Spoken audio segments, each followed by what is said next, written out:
तो स्टूडेंट्स आज हम डिस्कशन करेंगे SN1 वर्सेस E1, ठीक है। SN1 एंड E1 के, ठीक है, दोनों का कौन जीतेगा, ठीक है। जैसे SN2 एंड E2 दोनों कॉम्पिटिटर थे, यहाँ पर SN1 एंड E1 दोनों कॉम्पिटिटर है, क्योंकि दोनों में हमारा कार्बोकेटाइन इंटरमीडिएट फॉर्म हो रहा है, ठीक है। दोनों में भी बेस इन्वॉल्व है, लिविंग ग्रुप इन्वॉल्व है, ठीक है, एक ही जैसा हो रहा है। तो देखते हैं पहले substrate structure, base, leaving group, solvent and temperature, ठीक है। पहले substrate structure, tertiary alkyl, secondary and primary. देखो एक्सटेंट ऑफ सब्स्टिट्यूशन जनरली इधर जाता है, ठीक है, मतलब सेकेंडरी से टर्शियरी, सेकेंडरी का टर्शियरी से थोड़ा ज्यादा होता है, देन प्राइमरी तक जाता है एक्सटेंट ऑफ सब्स्टिट्यूशन। लेकिन एक्सटेंट ऑफ एलिमिनेशन हमारा टर्शियरी के केस में ज्यादा होता है। तो सबस्ट्रेट स्ट्रक्चर में हमें इतना पता नहीं चलेगा क्योंकि दोनों ही सेकेंडरी टर्शियरी हमारा शो करते हैं, ठीक है। वाई देखो, लेकिन दोनों के केस में कार्बोकेटाइन इंटरमीडिएट फॉर्म होता है, टर्शियरी कार्बोकेटाइन दोनों के केस में stable, then secondary, then 1 degree, ठीक है। लेकिन अगर सिर्फ बताएंगे हमें 3 डिग्री अल्काइल हैलाइड दिया गया, ठीक है, तो इसमें हमारा E1 रिएक्शन ज्यादा होगा कंपेयर टू SN1 रिएक्शन, ठीक है। देखिए सेकेंडरी एंड 1 डिग्री के, अगर 1 डिग्री में कंपेयर करेंगे यहाँ पर SN1 ज्यादा होगा कंपेयर टू E1, ठीक है। ऐसा क्यों होता है? एक्सटेंट ऑफ E1 रिएक्शन मतलब how fast the carbocation intermediate losses proton, ठीक है। E1 में क्या होता है? How fast carbocation intermediate proton loss कर रहा है, ठीक है। टर्शियरी, प्राइमरी एंड सेकेंडरी, ठीक है। Stability of resulting alkene increases progressively on growing from secondary to primary to tertiary, ठीक है। लेकिन एक्सटेंट ऑफ SN1, ठीक है, एक्सटेंट ऑफ SN1 क्या हुआ? देखो यहां पर ऐसे समझो, टर्शियरी अल्काइल, देखो कार्बोकेटाइन तो जनरली फॉर्म हो गया दोनों का, तो पहला स्टेप दोनों का सेम होगा। लेकिन सेकेंड स्टेप, दोनों का 2 स्टेप मैकेनिज्म है। सेकेंड स्टेप मतलब कार्बोकेटाइन से प्रोडक्ट फॉर्म होने तक हमारा E1 में क्या होता है? कार्बोकेटाइन इंटरमीडिएट से जो प्रोडक्ट फॉर्म होता है, मतलब स्टेप 2 का क्या होता है? कार्बोकेटाइन कितना जल्दी हमारा प्रोटॉन लॉस कर रहा है, ठीक है, समझ में आ गया। SN1 में क्या हो रहा है? कार्बोकेटाइन को न्यूक्लियोफाइल कितना जल्दी अटैक मार रहा है, यही डिफरेंस है। स्टेप 1 तक दोनों का सेम है। स्टेप 2 में क्या होता है? फिर से एक बार अच्छे से समझो। स्टेप 2 में क्या होता है? हमारा जो कार्बोकेटाइन फॉर्म हो रहा है वो देखो E1 में क्या होता है? जो कार्बोकेटाइन फॉर्म होता है ना, वो how fast it losses hydrogen, ठीक है, H+, ठीक है। SN1 में क्या होता है? How fast the nucleophile attack, ठीक है, how fast the carbocation is attack by a nucleophile, यही दोनों डिफरेंस होता है, ठीक है। तो इसको देखते हैं फिर।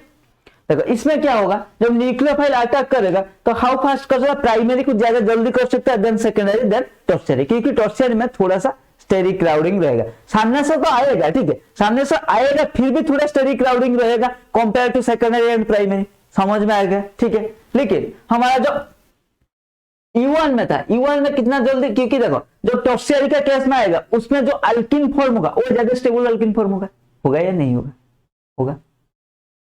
सही है ना, ज्यादा स्टेबल अल्किन फॉर्म होगा क्योंकि मोर substituted alkene is more stable, ठीक है। तो ज्यादा जल्दी हमारा अल्किन फॉर्म होगा, तो सॉरी ज्यादा हमारा अगर टर्शियरी के केस में जो अल्किन बनेगा वो स्टेबल बनेगा compare to secondary, compare to primary, then क्या होगा, क्या होगा, तो फिर हमारा टर्शियरी जल्दी कन्वर्ट हो जाएगा अल्किन में, जल्दी प्रोटॉन लॉस कर देगा, ठीक है, क्योंकि उसमें जो अल्किन बन रहा है वो स्टेबल बन रहा है, ठीक है। लेकिन हमारा SN1 के केस में क्या हो रहा है? SN1 में how fast nucleophile attack, nucleophile तो सामने से आएगा, लेकिन टर्शियरी के केस में थोड़ा सा स्टेरिक क्लाउडिंग तो रहेगा ना, तो इसीलिए क्या होगा, इसमें टेंडेंसी क्या होगा, कितना जल्दी हो सकता है? तो 1 degree greater than 2 degree greater than 3 degree. इसीलिए मैंने बताया जब 3 डिग्री हम कंसीडर करते हैं इसमें extend of E1 greater than SN1, जब 1 डिग्री कंसीडर करेंगे इसमें extend of E1 greater than extend of E1, extend of SN1 greater than extend of E1। बताओ सबको समझ में आ गया है या नहीं आ गया?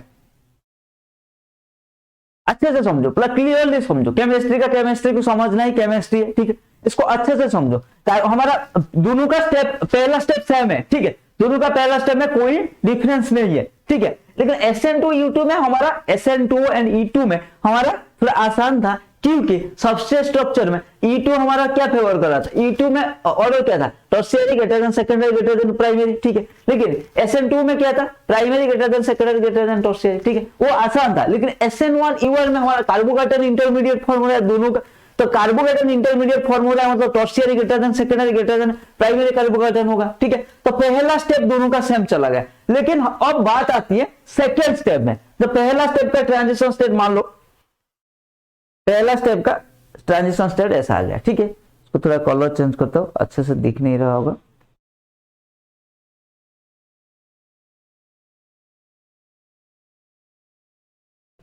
ठीक है, तो पहला स्टेप का मान लो एनर्जी प्रोफाइल डायग्राम करेंगे, ठीक है। पहला स्टेप यहां तक था, ठीक है। हम इसका भी नहीं थे, पहला स्टेप यहां तक था। दोनों का हमारा ये SN1 है, ठीक है, ये हमारा E1 है, ठीक है। दोनों का पहला स्टेप मान लो ये सेम है, ठीक है। मैं सिर्फ डिफरेंस दिखाने के लिए आपको कर रहा हूं, ठीक है। सेम है मान लो यहां तक, ठीक है, दोनों इंटरमीडिएट आ गए। लेकिन यहां से जब जाएंगे प्रोडक्ट तक, ठीक है, यहां से दोनों ऐसे प्रोडक्ट तक जाएंगे, ठीक है। तो ये था हमारा स्टेप 1, ठीक है, ये इंटरमीडिएट कार्बोकेटन फॉर्म होगा।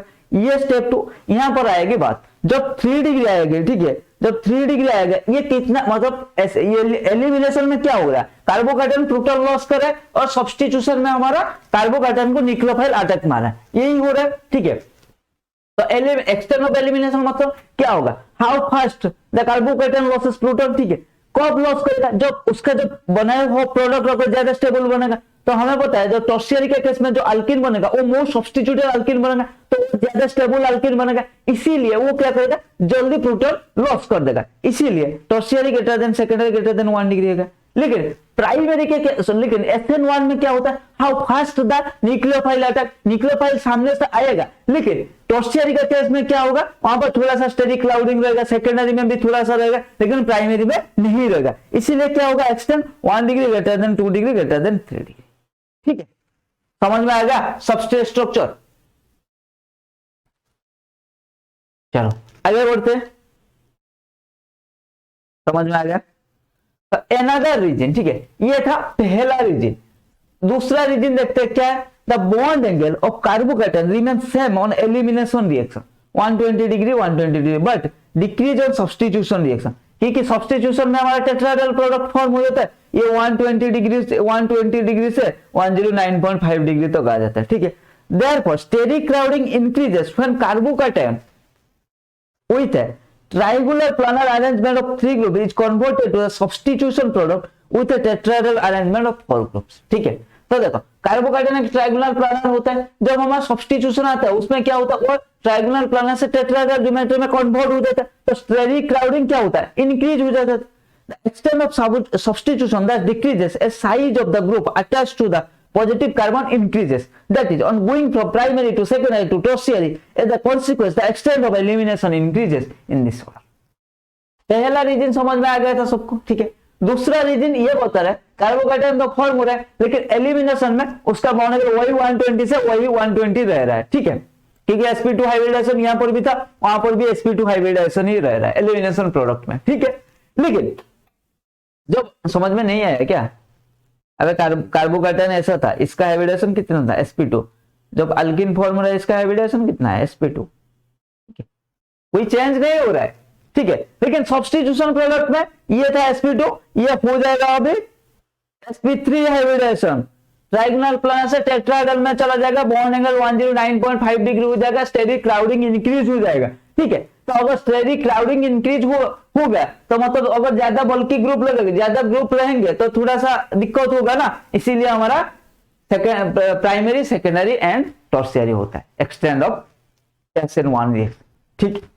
तो ये दोनों था हमारा जो इफेक्ट ऑफ सबस्ट्रेट स्ट्रक्चर, ठीक है, समझ में आ गया। चलो then base, low base concentration SN1 greater than SN2, sorry E1 greater SN1 greater than हमारा E1, अगर बेस का कंसेंट्रेशन लो होगा, ठीक है। लो बेस कंसेंट्रेशन हमारा SN1 greater than E1। For faster reaction, the leaving group has nothing to do with the competition between the elimination and substitution since it is gone therefore, ठीक है। तो हमारा leaving group देखो, for first order reaction the leaving group has nothing to do the competition, क्योंकि leaving group दोनों में ही same है, ठीक है, वो कॉम्पीट नहीं कर पाएगा, ठीक है। देन पोलैरिटी क्या है, the unimolecular reaction are favoured by an increase in polarity and ion solventing ability of solvent in most solvent SN1 reaction are favored in E1 reaction। देखो अगर solvent polarity डिक्रीज कराएंगे तो हमारा elimination reaction favour करेगा, अगर solvent polarity increase कराएंगे तो हमारा SN1 रिएक्शन फेवर करेगा। ये E1 रिएक्शन देखो, ठीक है। The charge is more dispersed in transition state leading to the elimination than in the transition state leading to the substitution reaction, ठीक है। तो क्यों हमारा जो ट्रांजिशन स्टेट होता है एलिमिनेशन रिएक्शन का, उसका क्या चार्ज मोर डिस्पोज्ड होता है, ठीक है। देन टेम्परेचर क्या, lower temperature favours SN1 reaction, higher temperature favour E1 reaction. हमने वहां पर भी देखा था lower temperature favours SN2, higher temperature favours E2, ठीक है। समझ में आ गया, ये हमारा सॉल्वेंट नहीं, यहां पर टेम्परेचर, ठीक है। हाँ जी सर, बिल्कुल ठीक है।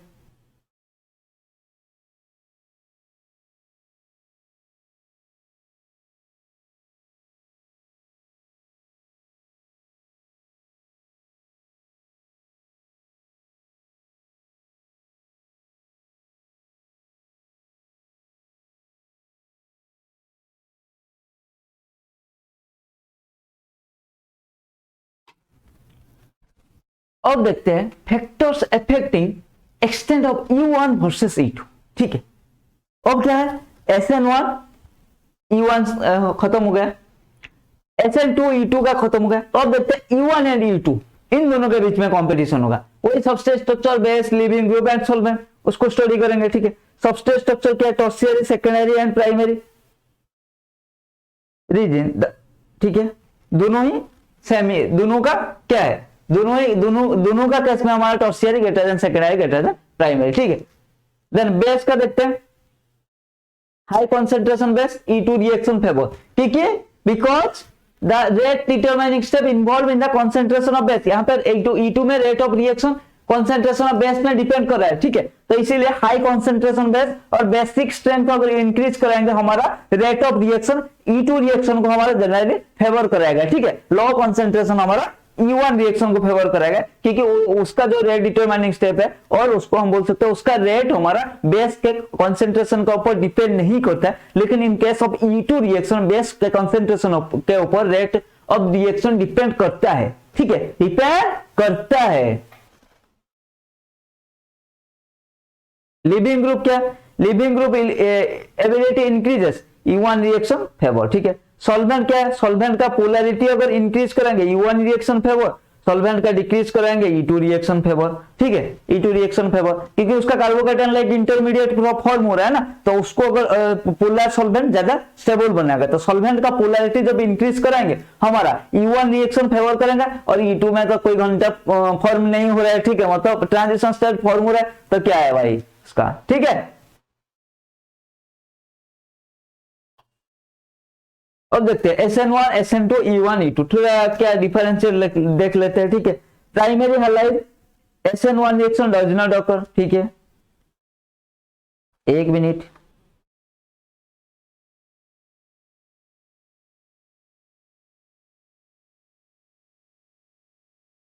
ठीक है। देखो प्राइमरी हैलाइड SN1 रिएक्शन नहीं दिख रहा था, SN2 हाईली फेवर्ड, ठीक है। E1 क्या है, E1 भी doesn't occur, E2 क्या occurs when strong and hindered base are used। जब हमने SN2 versus E2 reaction discussion किया था तो मैंने बताया था जब स्ट्रॉन्ग एंड हिंडर्ड बेस रहता है तो हमारा होता है, थोड़ा फेवर करता है, क्योंकि यहाँ पर क्या करना होता है, बेस को मतलब घुमाने ले जाना होता है, ठीक है। देन सेकेंडरी हाइलाइट क्या होता है, can occurs under solvolysis condition in polar solvent, ठीक है, हो सकता है ये favoured by good nucleophile in polar aprotic solvent, okay. E1 can occur under solvolysis condition in polar solvent, ठीक है। E2 क्या favoured when strong base are used, base का कंसंट्रेशन अगर स्ट्रॉन्ग कराएंगे तो फेवर करेंगे। Tertiary favoured by non basic nucleophile in polar solvent, ठीक है। SN2 नहीं दिख रहा था, ऑकर्स अंडर सॉल्वोलिसिस कंडीशन, ठीक है। Highly favoured when base are used, ठीक है। जब बेस हम यूज करेंगे वो वीक भी हो सकता है, हमारा टर्शियरी हाइलाइट फेवर करेगा, ठीक है, समझ में आ गया? थोड़ा अगर चाहूं तो इसको लिख सकते हो या स्क्रीनशॉट ले सकते हो गया? आगे चलते हैं।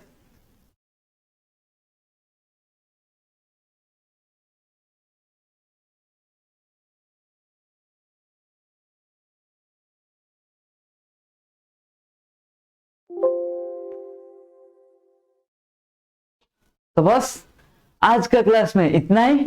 हमारा जो जर्नी चल रहा था ऑर्गेनिक रिएक्शन मैकेनिज्म का, लगभग हम SN1, SN2, SNGP, E1, E2 जो आपका सारे इंपोर्टेंट रिएक्शन होता है उसको डिस्कशन कर दिया था। ठीक है, बाकी जो आएगा हमारा एरोमेटिक इलेक्ट्रोफिलिक एडिशन रिएक्शन, ठीक है, जो एरोमेटिक कंपाउंड में आएगा, बाकी सारे हम addition reaction, electrophilic addition reaction, alkene का, वो सारे हम रेस्पेक्टिव चैप्टर में ही डिस्कशन करेंगे। ठीक है, जैसे मान लो अल्किन आ गया, उसमें इलेक्ट्रोफिलिक एडिशन रिएक्शन हम डिस्कशन कर लेंगे। ठीक है, तो रेस्पेक्टिव चैप्टर में बाकी जो रह गया हम उसको डिस्कशन करेंगे, क्योंकि रिएक्शन का टाइप तो बहुत होता है, जैसे free radical addition, free radical reaction. ठीक है, तो उसको हम रेस्पेक्ट अल्केन में ही डिस्कशन कर लेंगे, हैलोजिनेशन में। ठीक है, अल्केन का हैलोजिनेशन में, तो रेस्पेक्टिव चैप्टर में वो सब हम डिस्कशन कर लेंगे। ठीक है, बाकी एक रह गया यहाँ पर, एक रिएक्शन डिस्कशन करेंगे E1CB। ठीक है, जो conjugate base elimination reaction E1CB को हम यहाँ पर डिस्कशन करेंगे, उसको हम नेक्स्ट क्लास में डिस्कशन करेंगे, और हम खत्म करके उसको हम सीधा हम भागेंगे हाइड्रोकार्बन की तरफ, उसमें अल्केन से हमारा जर्नी शुरू करेंगे। तो बने रहिए मेरे साथ, एंड साथ में क्लियर करते हैं हमारा जेईई मेन, मतलब साथ में नहीं, मैं तो क्लियर नहीं करूंगा, मतलब आपको हेल्प कराऊंगा जेईई मेन 2023 के लिए। ठीक है, ऑर्गेनिक को पूरा निचोड़ देंगे। ठीक है, देन उसके बाद हम फिजिकल एंड इनऑर्गेनिक को जाएंगे, लेकिन पहले ऑर्गेनिक को पूरा निचोड़ देंगे। ठीक है, हर एक चैप्टर का गुड नंबर ऑफ क्वेश्चन, उसका प्रीवियस ईयर क्वेश्चन सब साथ ही साथ करेंगे। ठीक है, तो बने रहिए मेरे साथ, यहाँ पर तो आपको पैसा नहीं पड़ रहा है, फ्री ऑफ कॉस्ट में। ठीक है, आपको अच्छे से अच्छा क्वालिटी कंटेंट देने के लिए मैं ट्राई करता हूँ। ठीक है, तो चलिए फिर आज के लिए इतना ही, मिलते हैं अगले क्लास में E1CB